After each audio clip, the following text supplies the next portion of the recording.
Good afternoon. Magandang hapon sa ating lahat. Sabado na naman, it's Saturday, October 7. Kaya, here we are, Senior City Kwentuhan.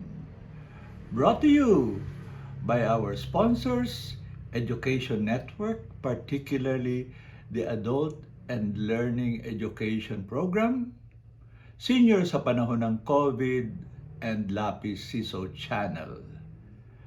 We're into our fourth year, and from the beginning up to now, nandito pa rin po kami, your co-hosts, si Eda La Torre, at mamaya isushoot ko siya, si Girly Villariba.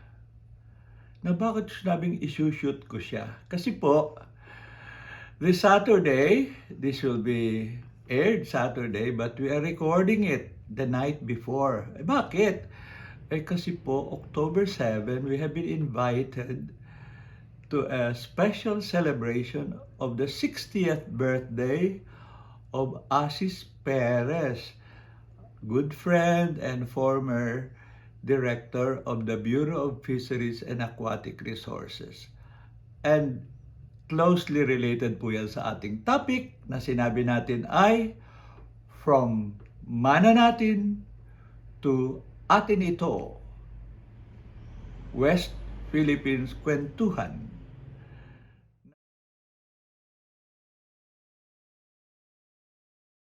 Now, bakit sinabi kong related si Asis Perez? By the way, happy birthday, Asis!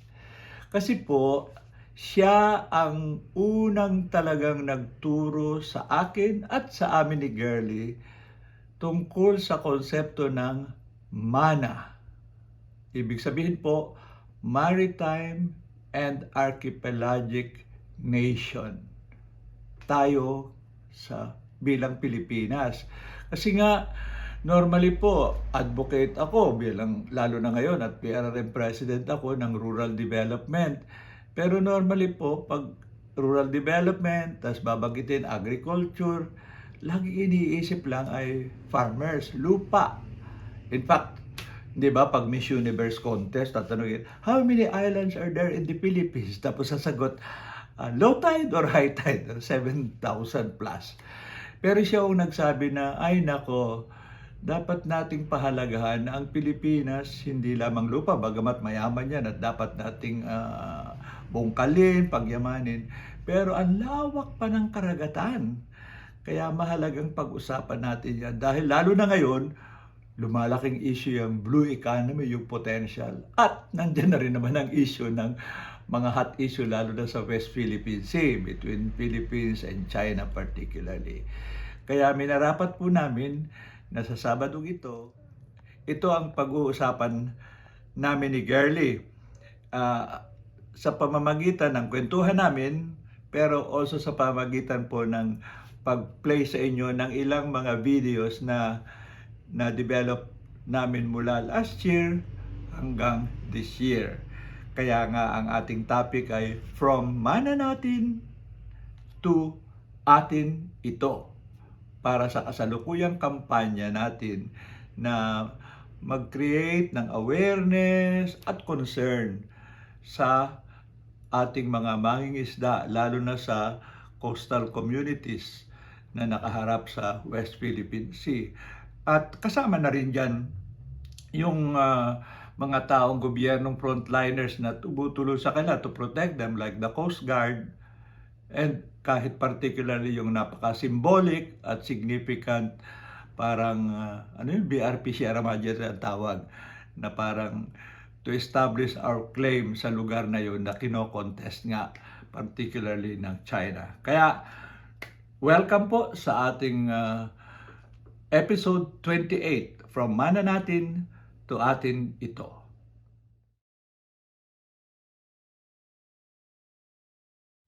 Ito po si Tita Girly. Binabati kayo para sa isa pang episode namin ng Mana Natin Ito. Bakit ba ito napakahalaga sa atin? Alam po ninyo, bilang isang ina at kabiyak ng aking minamahal naisip ko, ano ba ang ipamamana namin sa aming mga anak at apo at mga kapamilya. Naisip ko, oo nga, no? Dapat talaga ipagmalaki natin na napakalalim at napakalawak ng ating minanang mga karagatan. Ang pagkakaiba nga lang po, ang naiisip lang po natin ay ang ating mga lupain. Kaya pag tayo po ay nag-iisip, ano nga ba ipamamana? Kabahayan ba? Kabukiran ba? Ngayon, dapat na maintindihan natin ang ating karagatan, ang ating archipelago na mas malawak, mas malalim at mas mayamang resources natin. Kaya sa susunod na mga pag-uusap natin, isa po itong pangkabuhayan at sigasig, pagpapasigla ng ating buhay.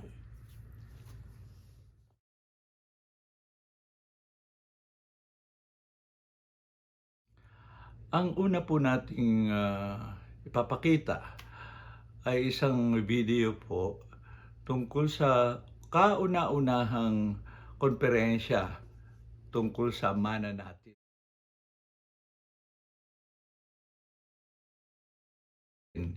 Ito po ay ginawa ng PRRM nung Marso yata ng 2022. At sa konferensyang yon, ang naging special guest po, pero hindi siya nandun physically kasi nasa Pangasinan siya, ay si Asis Perez nga po. At may brief parang clip lang dyan sa video dahil nga hindi naman pwede ipakita yung buong presentation niya. At nagkaroon naman ho ng response yung ilang mga leader lalo na ng mangingisda, lalo na si Cesar Hawak na taga Batangas. So, pakinggan po natin ang naging presentasyon at report tungkol sa kauna-unahang Mana Natin Conference sa hosted po ng PRRM. Mga 5 minuto lang po ito.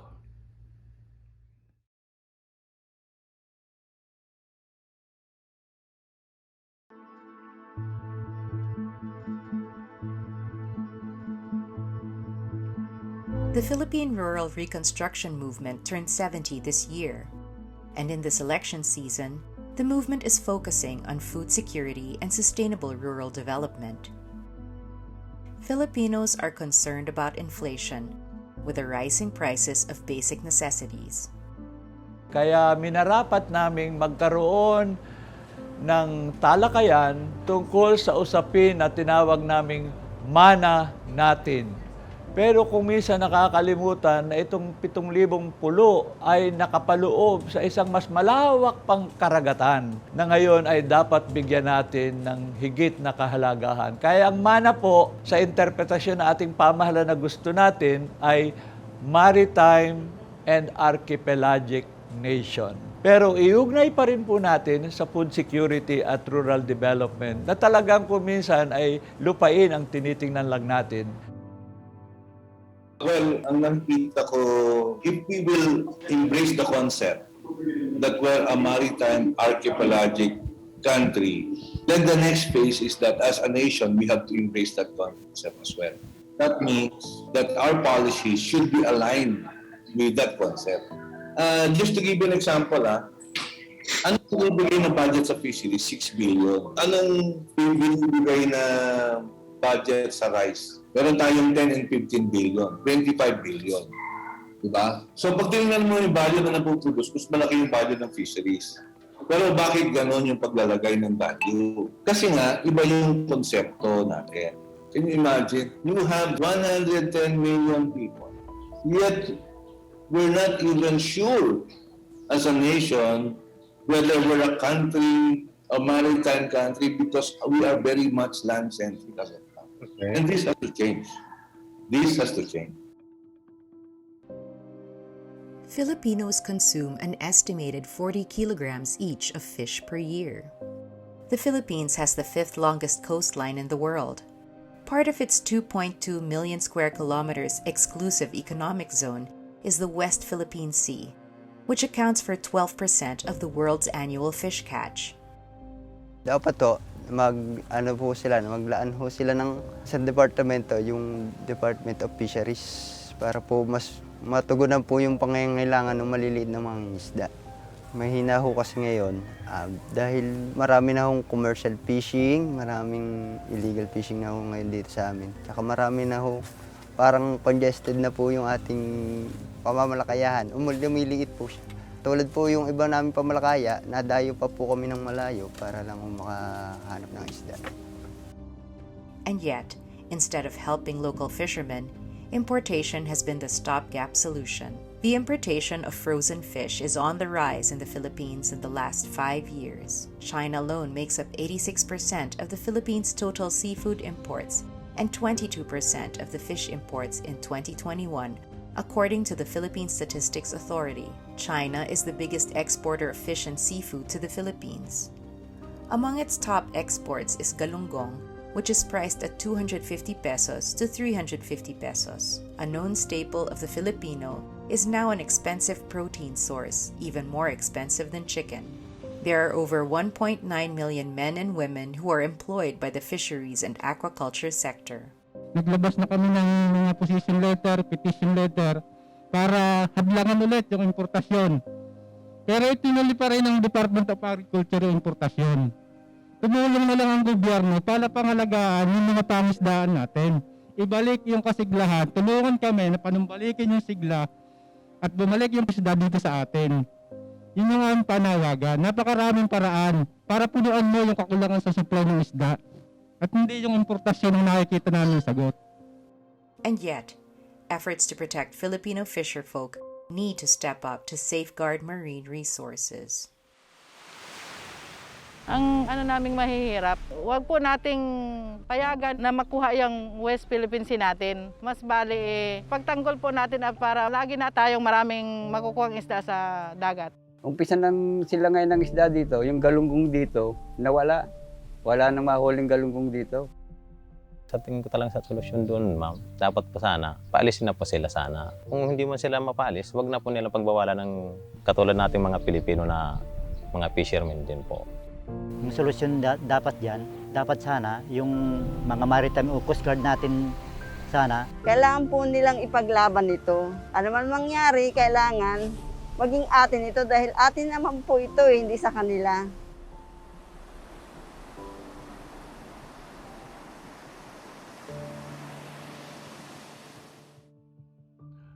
Anong masasabi mo, Girlie, sa ating pinakitang video?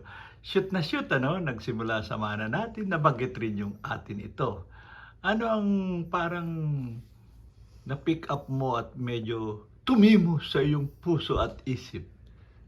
Tumimo sa aking tiyan. Kasi naisip ko, ganun pala kalaki ang ating mana.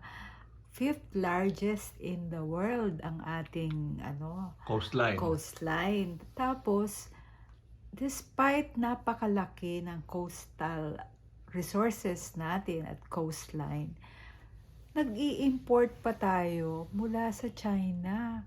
Ano ba naman? Halos-halos ang ating galunggong. Kinalakihan ko yan. Yan ang una naming piniprito kapag tanghalian. At yan ang aming napakasarap na ulam. Ngayon sila na ang nagbebenta sa atin. Pero galing rin sa ating karagatan. So, paano ba natin lulutasin ang ating mga issues sa West Philippine Sea? Natural, kailangan natin munang pag-isipan ng husto kasi ayaw naman natin na magkaroon ng sigalot or digmaan. Pero kailangan natin ding pag-isipan, lalo na ang ating mga kababayan, paano natin aayusin ang ating mana, hindi lang dahil sa kailangan natin ang mga isda, kundi ito rin ang pinagkukunan ng ating maraming resources tungkol sa medisina, tungkol sa energy, at dito rin tayo mabubuhay sa mahabang panahon. Kaya kailangan talaga magkaroon ng matibay at mahusay na paglutas ng ganitong suliranin. Diba? Eh anong naiisip po kaya? Anong magagawa natin? Panimula man lang. As an educator, importante na ipamahagi natin ang mga ganitong datos, di ba? Kahit ako, hindi ko rin napagtanto na napakalaki ng ini-import natin na mga isda na galing din naman sa ating karagatan. Ikalawa, bukod sa pagtuturo sa mga paaralan at sa mga iba't ibang paraan, lalo na ng social media, kailangan siguro magsimula na tayo na yun nga, tulungan ang ating mga mangingisda. Kasi sabi nga nung mga kinausap natin, pakonti na ng pakonti ang kanilang nahuhuli o naaani sa karagatan. At kailangan din natin tanungin ang mga marine scientists natin, ano-ano pa ba ang pwede nilang ituro para maprotektahan ang ating mga mangrove, ang ating coral reefs, at saka iba't ibang bahagi ng mga tinatawag natin na municipal waters. No? Kasi marami naman tayong mga scientist pero bihirang marinig ang tinig nila. So it's about time na bigyan natin na mas madiin na pagbabahagi, pag-aaral, at yun nga, pagkukonsulta sa mga nakakaalam kung paano natin maipagwawagi ang mana natin. Ipon, tinatawagan po natin si Sir Ed, si Ka Ed de la Torre, President of the Philippine Rural Reconstruction Movement o PPRM para basahin ang ating unity statement. Ka Ed? Ayan. Pwede naman tayo magdasal muna tayo. Sige po, sa ngalan po ng Philippine Rural Reconstruction Movement, for those who do not know po, 1952 pa in-establish ang PRRM sa Pilipinas, no? Panahon ni Magsaysay. Naging presidente ako a few years ago. Pagkatapos pag rural, lagi kaming naghihinaing ang mga mangingisda. Lagi raw pag rural, iniisip lang ay magsasaka. Afterthought ang mangingisda. Tapos po, I found out sa September month natin, most people are not aware, there is a presidential proclamation declaring it Mana Mo. Anong ibig sabihin? Maritime and Archipelagic Nation Awareness Month. So, ang PRRM po, naglunsad ng kampanya, ang tawag naman natin, Mana Natin. Maritime and Archipelagic Nation Awareness and Appreciation, at mana natin ito. It's our heritage, so we must value it, we must develop it, and if needed, protect and defend it. Kaya, nung nagsimulang mag-usap-usap, dahil nga hot issue kung mana lang, all over the Philippines, may Benham Rice, merong issue sa Sulusi, may iba pang lugar. Pero, hindi natin maiwasan hot issue ng part ng mana itong West Philippine Sea. Kaya, tuwang-tuwa kami nung kung saan-saan ang galing ang ideya na maglunsad tayo ng kampanya. Atin ito. At sabi nga nila, at naniniwala ako, siyempre, malalaking issue ito. Geopolitical, may military at iba pa. Pero sabi namin, huwag nating kalimutan sino ang nasa front line, yung komunidad. Nang habol lang naman mga yan, ay mapayapang mga isda at saka magbigay ng tamang supply sa atin para magmagmahal ang isda. So yun ho ang dahilan kung bakit ang PRRM ay natutuwang kami na imbita at kasama rito sa ating kampanya. At babasahin ko po, ako ang na-designate siguro dahil ako ang pinakamatanda. Ang unity statement po. So today's gathering is much more than a statement of solidarity. It is a declaration of loyalty to our fisher folk and a commitment to the defense of their welfare. And a reminder that love for country means defending its people against those who would do them harm. For years now, our hardworking fisher folk and the brave men and women of the Philippine Coast Guard have borne the brunt of China's aggression and bullying. They have been repeatedly harassed, waterbombed, boats rammed and blocked from fishing grounds, which are the lifeline to food for their families and education for their children. Threatened with violence practically every day, they have been forced to look for catch in less bountiful places. As catches dwindle, an already difficult life is made even harder because China encroaches on territory that rightly belongs to the Philippines. Enough is enough. The West Philippine Sea is ours. Atin to. International law is clear that China's claims are unfounded. Freedom of navigation and respect for territorial boundaries have been established by our victory at The Hague. And if we want the victory to mean something, then we all have to work together. That is why we are here. We come from all walks of life. Artists, fisher folk leaders, civil society advocates, church leaders, hindi lang humaka pa rito dahil nagre-retreat pa. Youth and students and ordinary citizens. We are here today to show our countrymen and women that they will never be lost at sea. We will band together to be a lighthouse of courage and we will offer any help we can. To show both our patriotism and support, we will launch a donation drive, a Christmas donation drive, for the benefit of all the fisher folk communities who rely on the West Philippine Sea for their livelihood. Members of social movements, church people, fisher folk organizations, artists, youth and students, and civil society groups will join hands and contribute to responding to the immediate needs of our fisher folk and other frontliners. In true Filipino spirit, we will put together a Christmas donation drive, and local artists will hold a Paskong Handog concert to honor the courage of our fisher folk. Excuse me.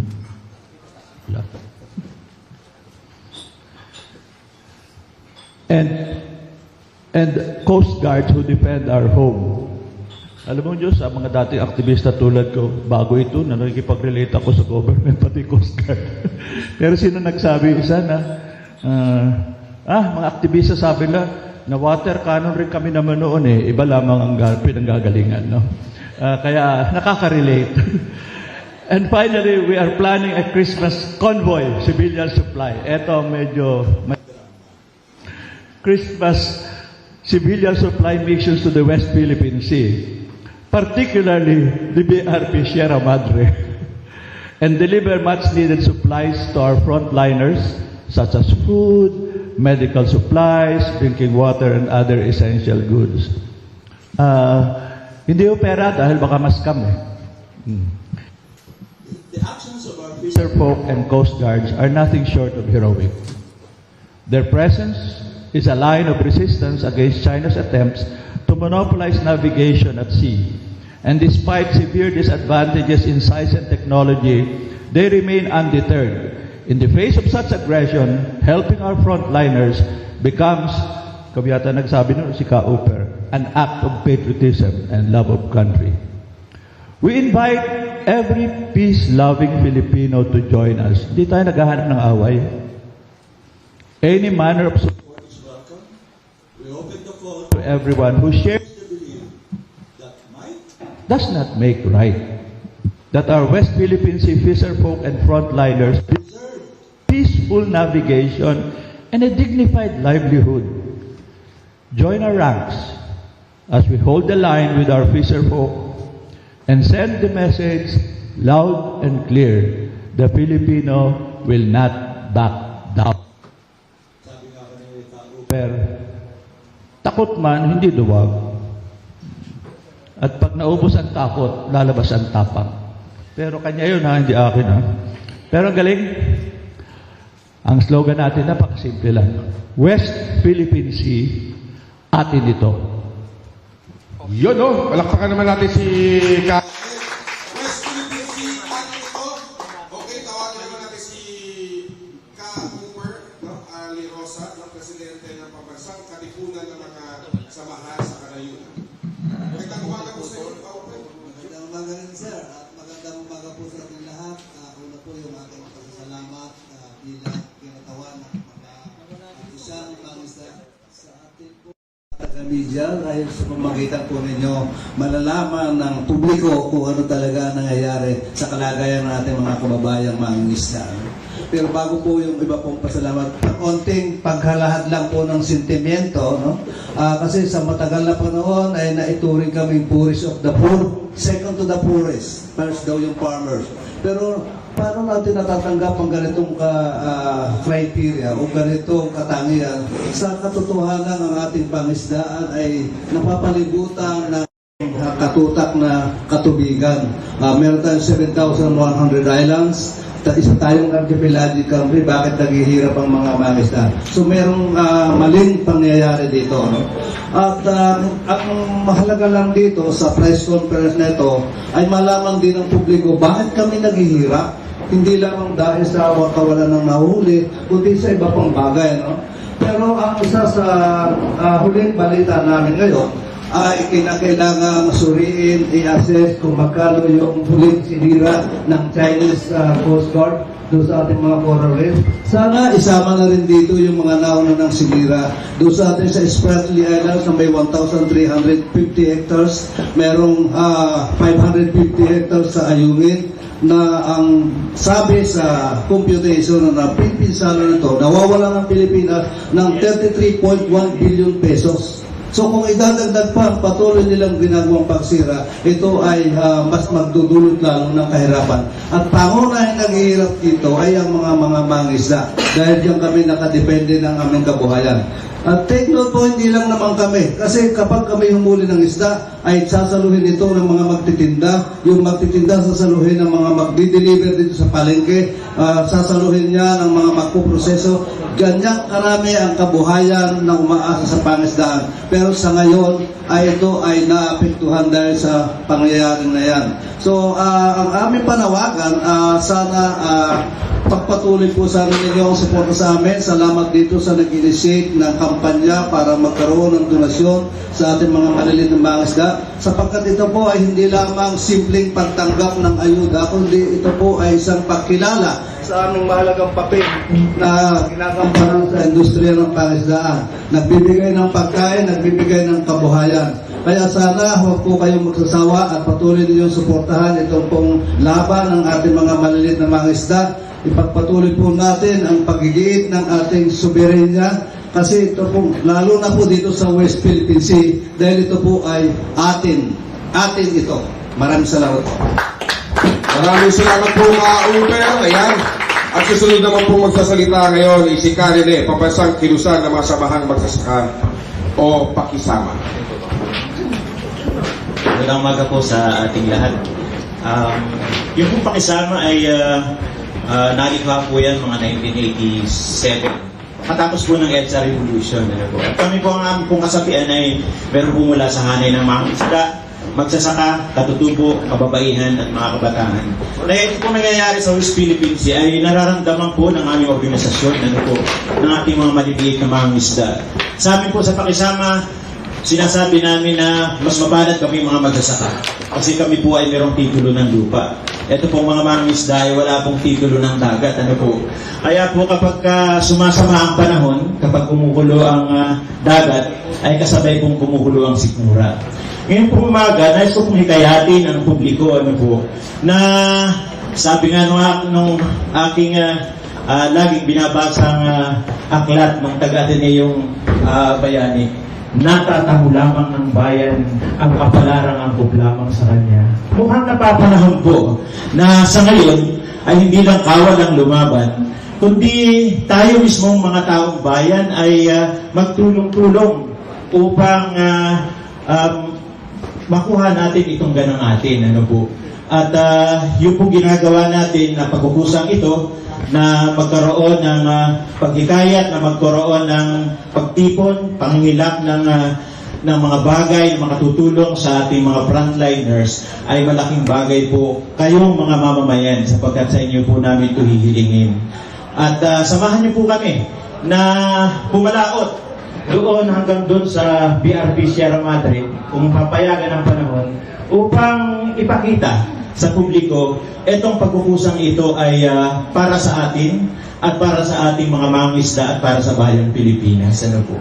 Yung pangatlo po, samahan din po tayo dun sa pagdaraos ng mga konsertong gagawin upang makapangilak po ng donasyon para magamit at may maibsan itong kahirapan ng ating mga mangingisda.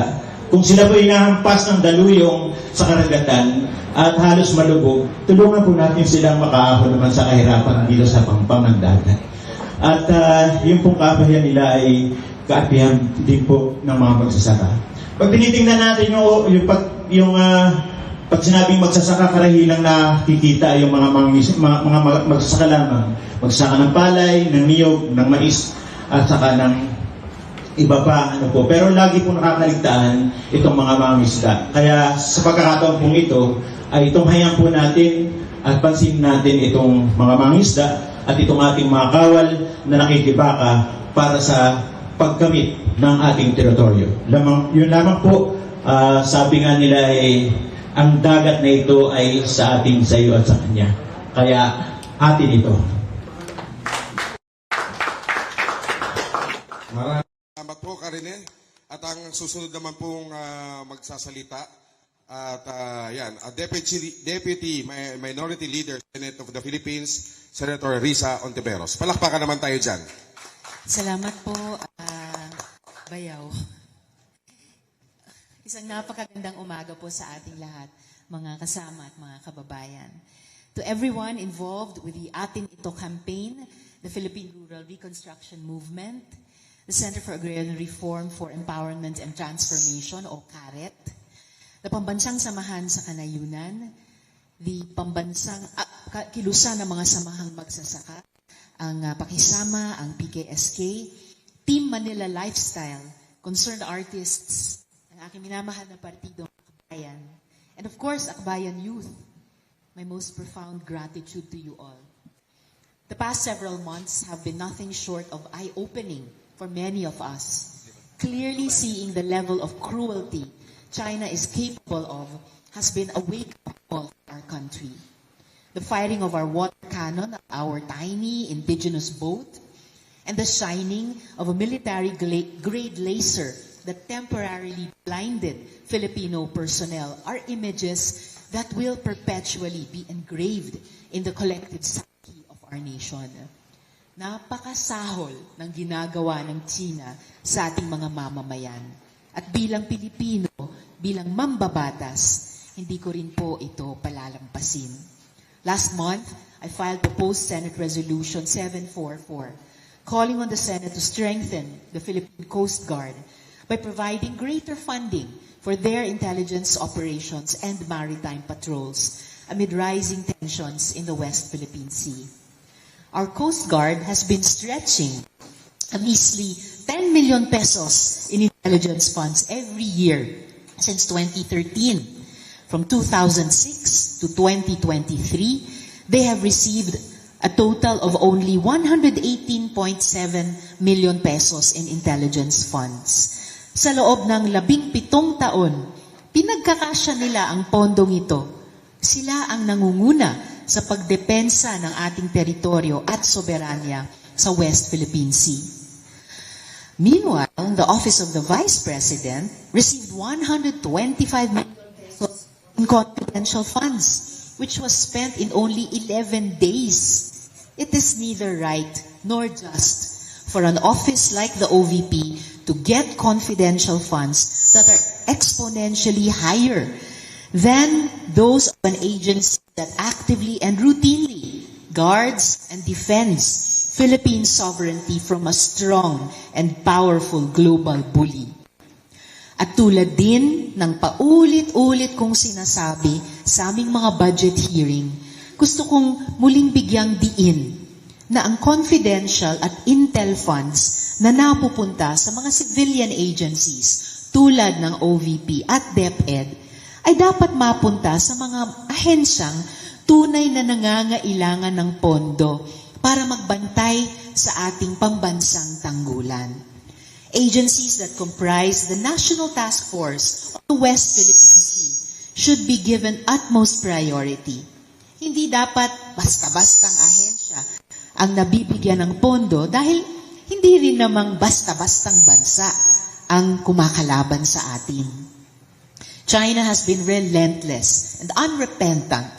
She has been callous to the very real suffering she has caused our people. Without remorse, China has forcibly taken the livelihood of our fisherfolk.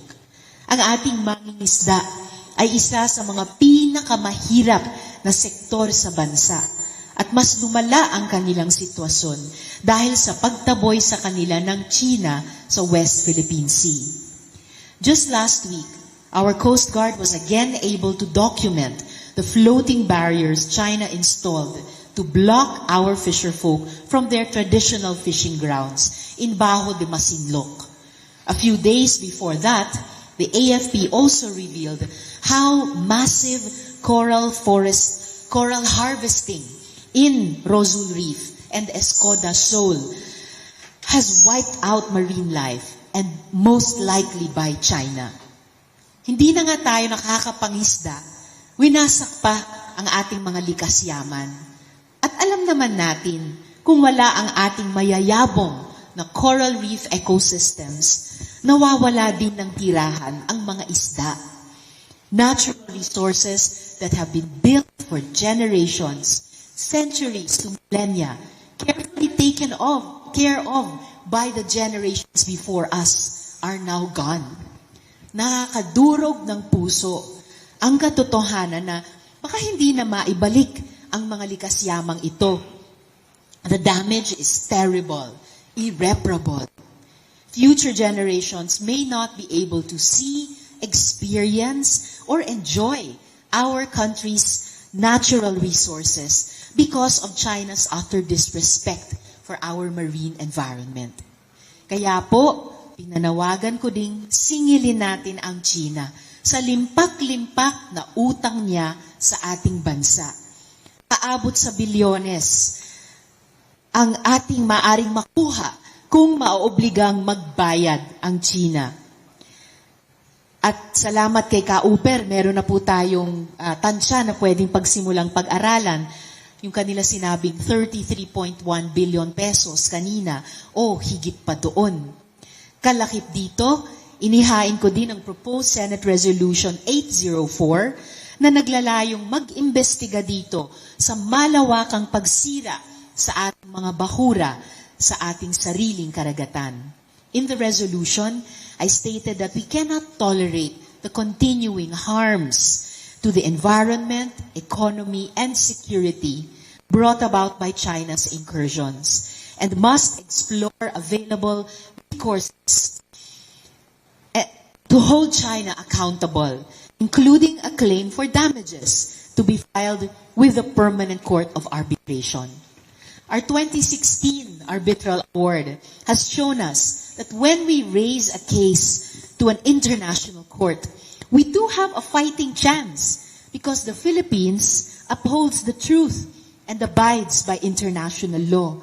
We should maximize the wide support we are currently getting from the international community by exhausting all diplomatic, legal, and political tools to make China recognize and comply with the Hague ruling, as well as the United Nations Convention on the Law of the Sea. Last August, the Senate adopted proposed Senate Resolution 718, which condemns China's aggression in the West Philippine Sea. This resolution also urges the executive, through the Department of Foreign Affairs, to take the appropriate and necessary actions, including bringing international attention to China's harassment engaging like-minded countries in various international fora to call on China to abide by the Hague ruling and the UNCLOS, and filing a resolution in the United Nations General Assembly that would call for the cessation of activities that violate the Philippines' rights in the West Philippine Sea. Marami na tayong kakampi, ngunit kailangan pa nating paigtingin ang ating pagkakaisa. This collective effort, organized by all of you here, surely is one of the rock-solid, to borrow Marites Vitug's book title, rock-solid ways to continuously assert our lawful and sovereign rights in the West Philippine Sea. This donation drive is an essential response to the urgent needs of our fisher folk. The Christmas Convoy Civilian Supply Mission is an exciting initiative that will not only provide food and goods, but also boost the morale of our troops stationed at our most important sovereign marker, the BRP Sierra Madre. And of course, as a lover of music, I also look forward to the Paskong Handog concert that I'm sure will lift the spirits of the brave Filipinos who both in and defend our home.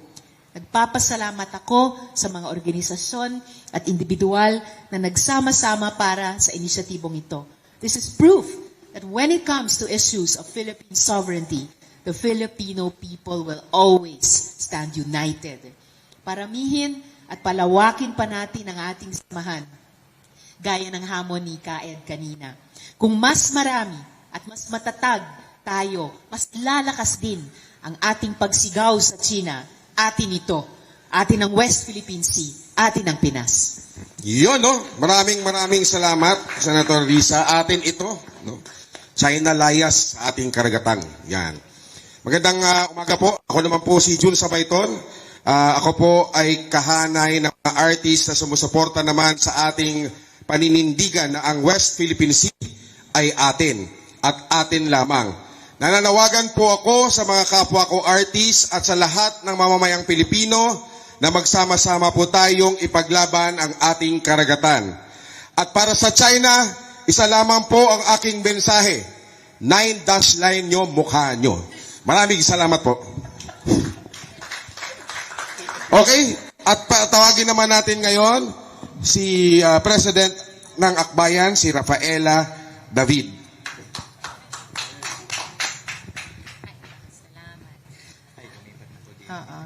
Magandang umaga po sa ating mga kasama sa ating kampanya, sa ating mga kasama sa media at gayon din, syempre, lalo na doon sa ating mga malabayaning frontliners no, na matapang na andyan at lumalaban para sa ating teritoryo at ating mga karapatan.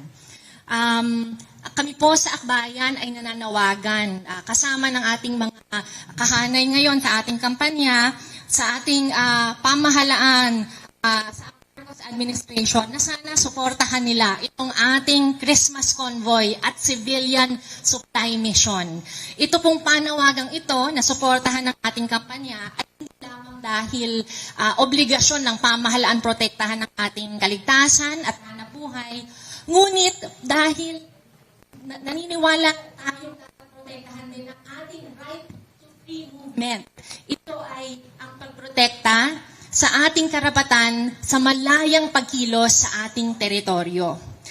Ang karapatang ito ay nasa ating konstitusyon, nasa mga international covenant at declarations, at itong karapatan na tayo mismong mga Pilipino ang pwedeng kumilos sa ating bansa ay ganap.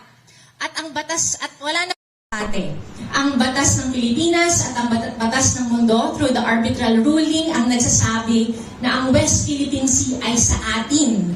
Atin ito. Ibig sabihin ito, ang mga Pilipino, lalo na ang ating mga mangingisda, ang may karapatan sa malayang pagkilos sa West Philippine Sea. Hindi ang China na pilit hinaharangan ang ating karapatan sa ating sariling bayan. Nag-install pa ng floating barriers para pigilan tayo sa ating malayang pagkilos.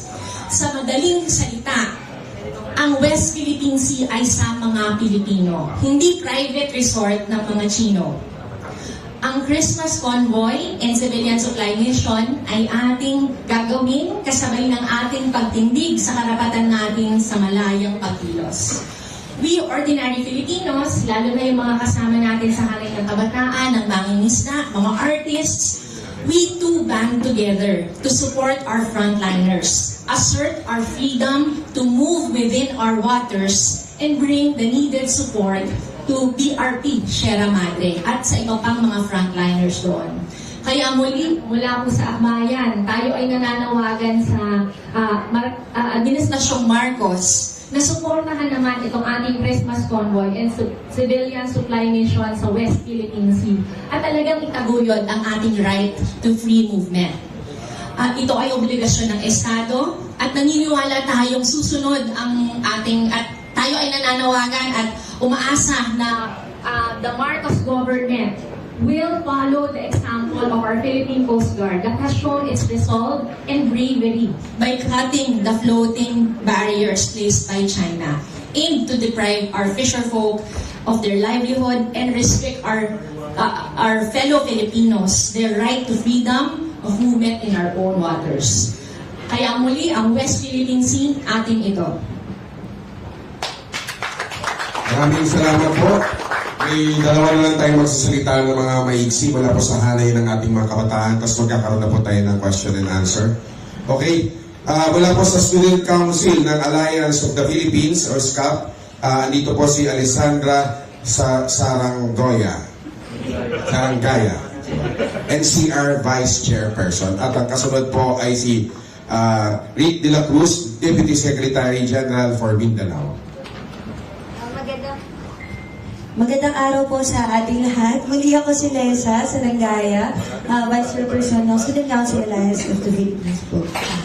Una sa lahat, gusto ko po kayong tanongin, gaano po ba kalalim ang pagmamahal natin sa ating bansa? Gaano po ba tayo ka-determinado na ipagtanggol ang ating kalayaan at teritoryo? Ito ang mga tanong na sumasailalim sa kahalagahan ng issue tungkol sa West Philippine Sea at kung bakit ito ay dapat maging pangunahing concern, hindi lamang para sa mga mangingisda at frontliners, kundi pati na rin sa lahat ng mga kabataan at mga Pilipino.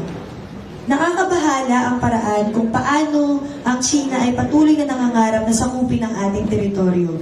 Isang malinaw na katotohanan na ang West Philippine Sea ay bahagi ng ating exclusive economic zone. Ito ay legal na pag-aari natin, ngunit sa kabila ng mga kasunduang pandaigdig, patuloy ang kanilang pangangarap na ito'y agawin sa atin.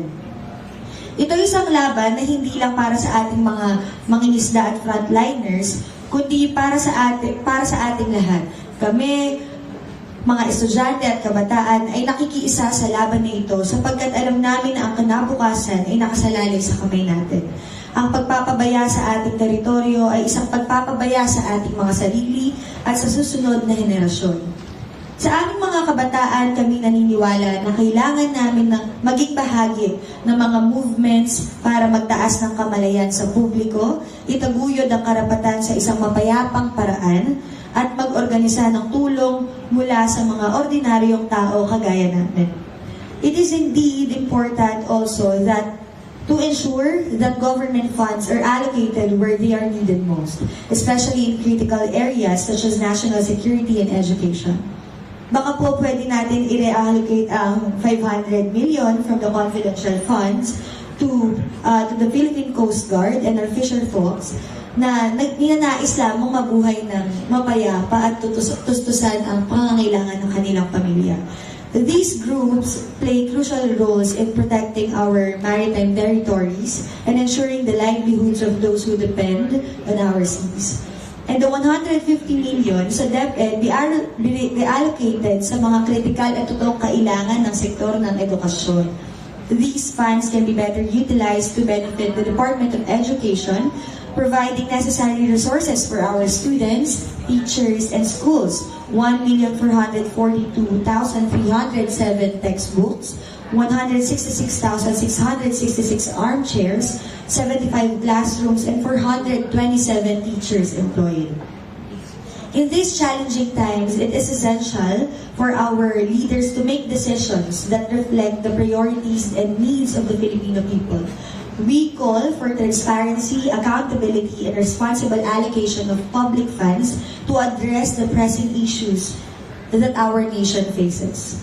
Nakakapagtaka na po kasi ang mga nangyayari dahil para bang iniipit tayo at hindi na tayo makapanindigan sa sarili nating teritoryo.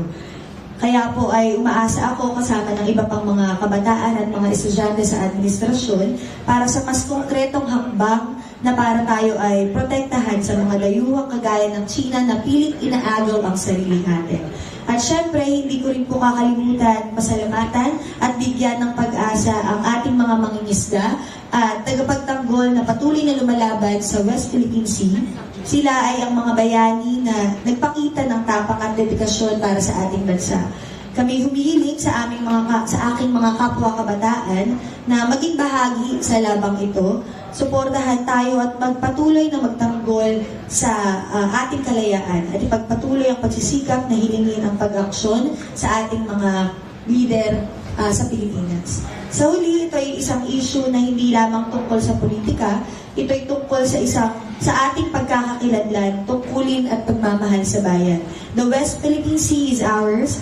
Atin ito, mabuhay ang Pilipinas at ang ating mga mangingisda at frontliners. Maraming salamat po. Yun, no? Mabuhay din ang mga kabataan. Ang susunod naman po, pagkatapos nito ay mag-question and answer na po tayo. Isang may mensahe po mula kay Rick de la Cruz, ng Deputy Secretary General for Mindanao. Magandang umaga po sa lahat, lalong-lalo na po sa mga kasama namin sa halay ng aming kampanya at sa mga mangingisda po na bumiyahe pa po galing sa kanilang mga komunidad para po samahan tayo sa ating public press conference ngayong araw at lalo na rin po sa ating mga kaibigan mula po sa media. Muli po ako po si Rick at kasama po ang Akbayan Youth at kasama ang malawak na hanay ng mga kabataan. Kami po ay nakikiisa at kasangga ng mga mangingisda sa paglaban para sa karapatan, kabuhayan at tunay na kaunlaran. Hindi na lang ho simpleng panggigipit ang ginagawa ng China. Ito ay pangaagaw ng ating likas na yaman at Anong masasabi mo, Girlie, tungkol sa ginawa naming press con na public launch ng Atin Ito campaign? Uy, masaya yan kasi sa halip na nagpoprotesta o nagrarally o nagsusunog ng mga kung ano-ano, yan, parang in the spirit of Advent, no?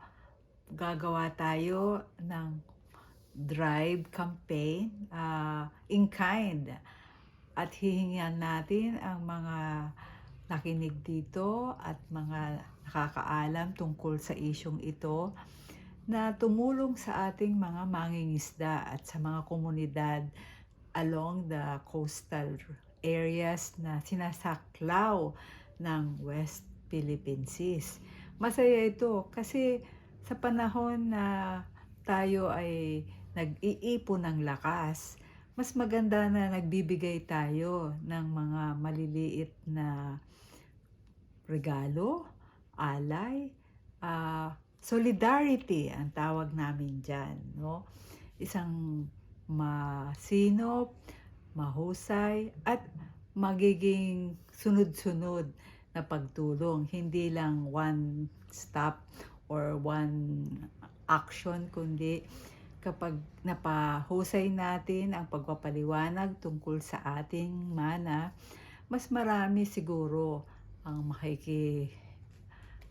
sangkot, pagbigay at makakapagbahagi ng kanilang tulong. At hindi lang tulong, solidarity. Yun ata ang pinakang tumpak na term for it. A solidarity campaign. Diba? Mas masaya yon kahit sino pwedeng tumulong, kahit hindi lahat makakapagbigay ng in-kind na pagkain at tsinelas.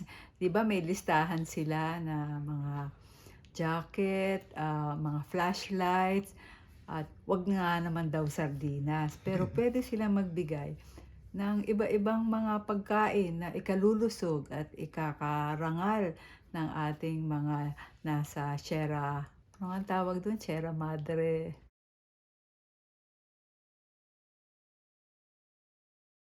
BRP Sierra Madre. Sierra Madre. Hindi po yun yung bundok, yung po yung yung vapor na nasa ayungin, no? Na sabi nga nung iba, mukha na nga pong lulubog eh. Pero sa totoo lang po, may silbi po yun kahit na hindi po siya pwedeng tumakbo dati. Pero ngayon po, isa na po siyang simbolo ng ating pagtatanggol sa ating sariling mana. At atin po yan, diba?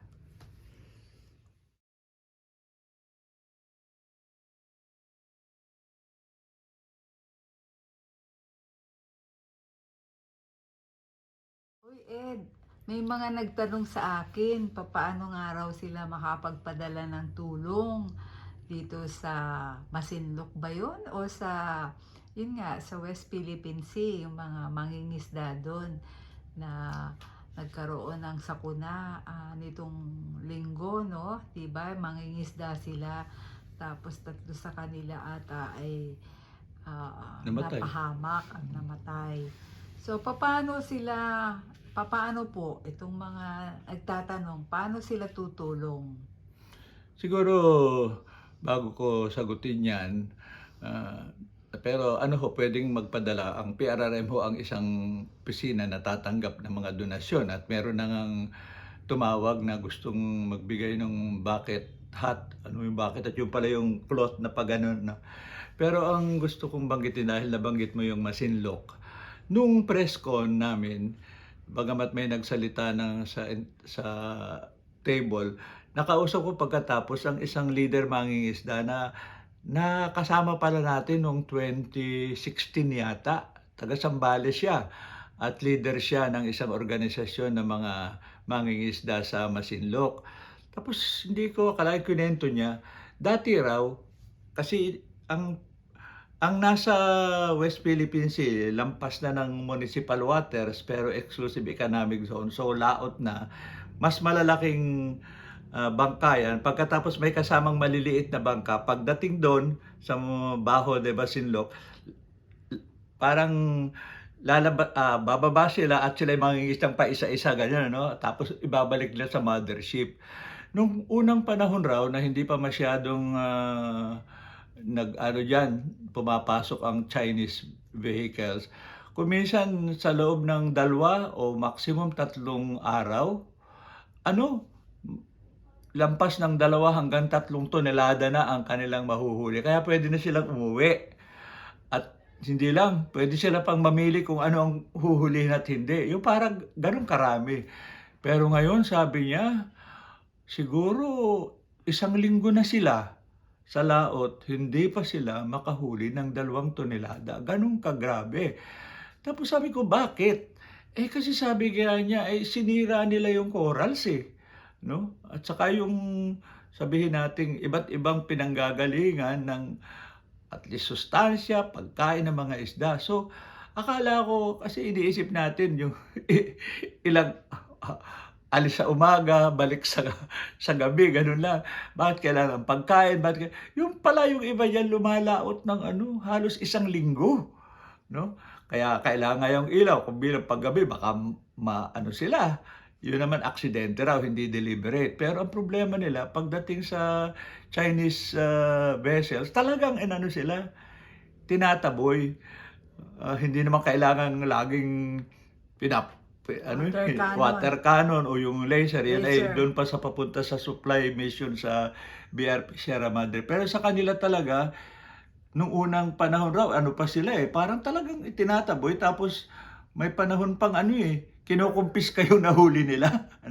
Ganun pala kagrabe, hindi ko akalain.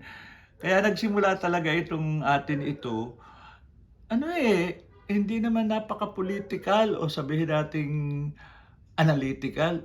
Parang nag-react lang ang marami na parang kinakawawa naman tayo. Hindi lang Pilipinas in general, pero particularly yung mga maliliit na mangingisda. Kaya nga ang punto natin, siyempre hindi maiwasang may politika ito. May mga pambansang usapin. Pero wag nating kalimutan, day to day, ang mga maliliit na mangingisda na yun dun lamang umaasa sa kanilang sariling hanap buhay at para sa kanilang pamilya. hindi pala biro yung over time, no? Over these years, paliit ng paliit ang kanilang kita. Kaya yung parang panandali ang tulong ito. Pero in the long run, talagang kailangang mag-organize para ayusin uli yung mangroves. Pero ang hirap i-regenerate ng corals kasi kung nasira na yan, hindi basta Ilang taon ba ma-restore. raw para magkaroon muli ng buhay ang mga coral reef na nasira? Nako, yan ang hindi ko alam. Pero siguradong taon-taon yan, hindi mangyayaring buwan-buwan lang. Pero may chance. Pero kailangan i-protect. Yan ang problema. Pag laging pumupunta ron yung Chinese ships, and worse, nangungulekta, grabe talaga. So, bagamat ang immediate na habol natin ay tulungan sa kagyat na pangangailangan, long term talagang mas malaki dapat ang gawin pa. Hindi lang ng komunidad, kundi ng gobyerno. Kaya sabi ko nga, hindi naman tayo naghahanap ng away sapagkat hindi rin naman natin basta mababangga yung isang malaking bansa na talagang hindi naman tinitingnan tayo nun. Tinitingnan nila, kalaban nila Amerika, gano'n. Pero tayo naiipit eh. Kaya palagay ko, itong isyong ito, tulad ng binanggit mo, may pagka, ibang klase. Kasi dati tayo, pag ganyan, aktivista, magrarally, ganyan. Ito, magsimula muna tayo sa solidarity. Parang pagtulong sa magagawa natin para sa maliliit na mangingisda. Pagkatapos, dahan-dahan, i-address rin natin yung ibang mga issue. I think rin yan lesson sa education at communication. Pag binigla mo ang tawagan sa malaking issue, baka sabihin, wala naman tayo magagawa yan. Magsimula tayo sa maliliit na may kaya silang gawin. Para sa ganon, kaya nilang kumilos. Kasi kung minsan, pag masyado mong pinroject na agad yung bigat at lalim ng issue, parang ma-overwhelm. Di magiging passive na. Or magiging impatient, gusto agad dramatic. Ang punto natin, which is related also to education and appreciation. Siguro yan ang natutunan natin. Tayo tumatanda at may natutunan. Kung minsan, mas maganda kahit dahan-dahan, basta tuloy-tuloy ang kilos. Hindi yung parang biglaan o kaya dahil sa sobrang laki, tawagin mo na lang ako, pagulo na. Gusto nating habang hindi pa ganun, magawa natin ang ating magagawa. At kasabay nun, natatanda ko pa yung binanggit mo sa akin, girlie, na matuto tayo sa simbahan, marunong mag-educate na may ritual, may schedule, may collection, at hindi lagi parang puro bira ng bira at malakihang issue. Pero pag kailangan, kung kailangan, handa rin naman tayong kumilos. Pero sa ngayon, I think maganda itong panimula at hugis ng kampanyang atin ito.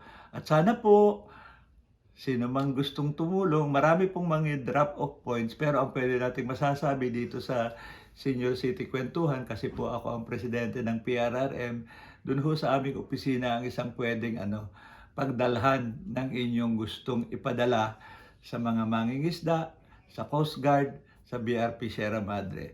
Abangan po natin kasi sa mga susunod na linggo po, magkakaroon rin ng concert. Balita namin po ang ibang mga negosyante na ayaw lamang magpakilala dahil ayaw na lang parang ipitin sila. Mag-i-sponsor pa po, maglalagay pa po ng billboard para ipakita anong issues na parang nakataya rito. At nananawagan na sa diwa ng Pasko, wag nating kalimutan ang mga nangangailangan.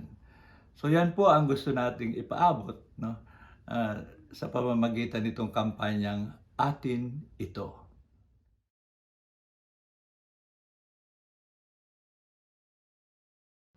Tapos syempre po, the last word belongs to my co-host, Girlie Villariba.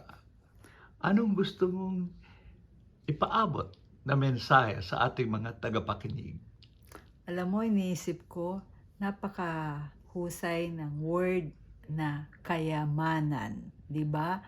So kung maaalala natin, pag sinabi natin kayamanan, ibig sabihin, kaya nating pagyamanin ang ating mana.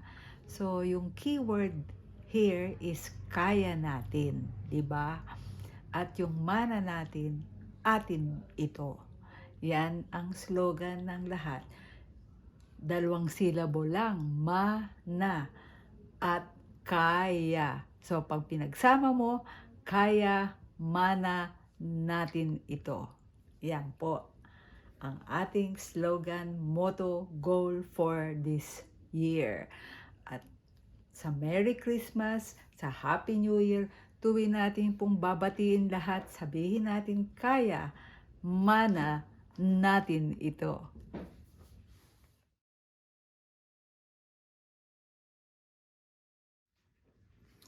At dyan po nagtatapos ang ating episode 28 ngayong October 7 from mana natin to atin ito. Muli po, nagpapasalamat tayo sa ating sponsors, Education Network, particularly yung Adult and Learning Education Program, Senior sa panahon ng COVID, at Lapis Siso Channel. At siyempre po, maraming salamat sa ating techie na si Cass. At sa pagtatapos, happy birthday muli sa kay Asis Perez na siya hong unang nagmulat sa amin ni Girlie sa konsepto ng mana na ngayon naman ay dinevelop na ni Girlie hanggang kaya manan natin. Bye-bye!